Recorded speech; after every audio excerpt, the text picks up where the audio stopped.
ওয়ালাইকুম আসসালাম। কি ব্যাপার? আচ্ছা, ওই যে আমাদের পশ্চিম পাড়ার রফিকের মেয়ে আছে না, জি, জি, জি, জি। উনি আপনার সাথে একটু দেখা করতে বলছে। আমার সাথে? কি ব্যাপার? জানি না ঠিক, বলবে উনি। আচ্ছা, আচ্ছা।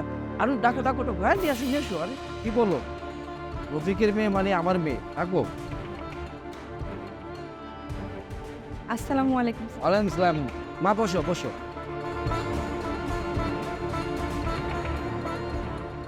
বলো মা, কি করতে পারি তোমার জন্য? চাচা, আমার জন্য কিছুই করতে হবে না, কিন্তু আমি আপনার কাছে একটা বিচার নিয়ে আসছি। বিচার? বলো কি বিচার? চাচা, বেশ কিছুদিন যাবৎ আপনার ছেলে রাস্তাঘাটে আমাকে বিরক্ত করছে, আজে বাজে কথা বলছে। কি বলছো তুমি? আমার ছেলে তোমাকে রাস্তাঘাটে টিচিং করে? না, না, এটা হতে পারে না। আমার ছেলে একটা সুশিক্ষিত ছেলে। তাকে আমি ভালো করে মানুষ করেছি। সেই ধরনের কাজ করতেই পারে না। আমি জানতাম চাচা আপনি আমার কথা বিশ্বাস করবেন না। আপনি যদি চান আমি আপনাকে প্রমাণ দিতে পারি। কি প্রমাণ দিবা বলো?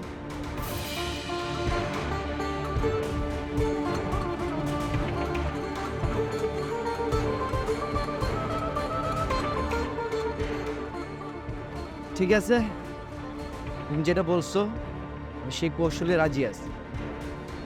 যদি আমার ছেলে এই ধরনের বেয়াদবি অন্যায় করে থাকে, আমি তাকে মাফ করব না, তাকে কখনো ক্ষমা করব না। তার উচিত শিক্ষা আমি তাকে দেব। তুমি চিন্তা করো না মা। ঠিক আছে চাচা, তাহলে আমি উঠি। হ্যাঁ, যাও বাসা। সালামু আলাইকুম। ওয়ালাইকুম আসসালাম। এই শোন, ওই 320 সাপ্লাই করতে বলছিলাম, করছো? নাস্তা তো এখনো করা হয় না, তবে করে দেবো, খুব শীঘ্রই করে দেবো। কোনো কিছুই বলতো ঠিকঠাক মতো কাজ করস না। এদিকে বুলবুলের কি খবর, সেটাও বুঝতেছি না। উস্তাদ, বুলবুলি আসছে মনে হয়, আজকে মনে হয় ওই ওর মাকে নিয়ে আসছে উস্তাদ। রাখ, ওর মাকে নিয়ে আসুক আর যাকে নিয়ে আসুক, ওর মাকে সাজালে তার ভালো হয়। আবার হবু শাশুড়ির সাথে একটু কথা বলে দিলাম। হ্যাঁ, ভালো হয়ে আছে। কি ব্যাপার বুলবুলি? ও আজ দেখি খালাম্মাকে সাথে নিয়ে আসছে, খুব ভালো হয়েছে বুলবুলি। আমি জানি তোমার নাম বুলবুলি ডাকে, তোমাকে ভালোবেসে বুলবুলি ডাকে, তুমি আমার চড়ুই পাখি, তুমি আমার ফুল, তো তুমি আমার টিয়া সব নাকি। কয়েকদিন পরে তোমার পুরা ফানাবো বিয়া। দেখা তুমি খালাম্মাকে নিয়ে আসছে, খুব ভালো করছে। খালাম্মা, আপনি কিন্তু জানেন আমি মেম্বার আছি, আপনার পর তো আমারই দায়িত্ব, বুঝেন না, এই সমাজের উন্নয়নমূলক কাজ করার। আমি কিন্তু উন্নয়ন করি, সেবা করি, বুঝেন না। বিশেষ করে আপনার নিয়ে সেবাটা বেশি করতে চাই। দেখেন, এই সব কাজটার মুখে বলে হয় না, আবার কয়টা কাজ করে। আবার বয়স হয়ে গেছে, অন্যটি এক পা কবরে চলে গেছে, ওই ছেলাকলার মতো আর কি, বাকলে পা বললে শেষ। তারপরে দায়িত্বটা কার?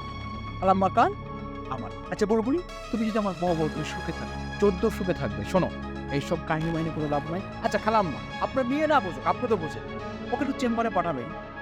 আপনার চেম্বারে পাঠানো দরকার নেই, আমার চেম্বারে পাঠাবেন। মনে করেন সন্ধ্যার পরে একটু আসলো, কথা কথা বললাম, একটু মনে করেন তো একটু দুষ্টু দুষ্টু হলো আর কি, তারপর চলে গেল। এভাবে আস্তে আস্তে বিয়ে থেকে আগালাম, কি বলে যায়। আচ্ছা বলে বলে এত লজ্জা পাচ্ছ কেন? আরে খালা আম্মার সামনে লজ্জা পাচ্ছ কেন? তোমার আম্মা মানে তো আমার মা, মার সাথে বন্ধুর মতো কথা বলাই যা। হ্যাঁ, এসে বলে বলে একটু কাছে এসু দেখি। বেয়াদব পোলা, অসভ্য পোলা, এই জন্য কি আমি তোর লেখাপড়া শিখায় মানুষ করছি? এলাকার মধ্যে আমার একটা মান সম্মান আছে। আমি তোর একটা দায়িত্ব দিচ্ছিলাম। দায়িত্বটা হলো এলাকার যুব সমাজের নিয়ে উন্নয়নমূলক কাজ করার জন্য। আর তুই কি করিস?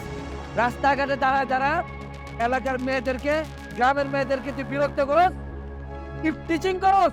আব্বা, বিরক্ত করে না তো, দুষ্টুমি করছি আর।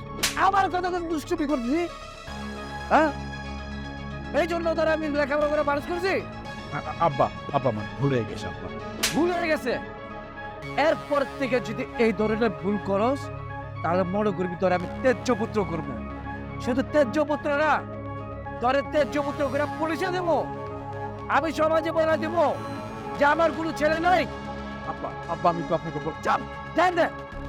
চলো মা, তোমাকে বাসা পৌঁছে দিয়ে আসি, আসো।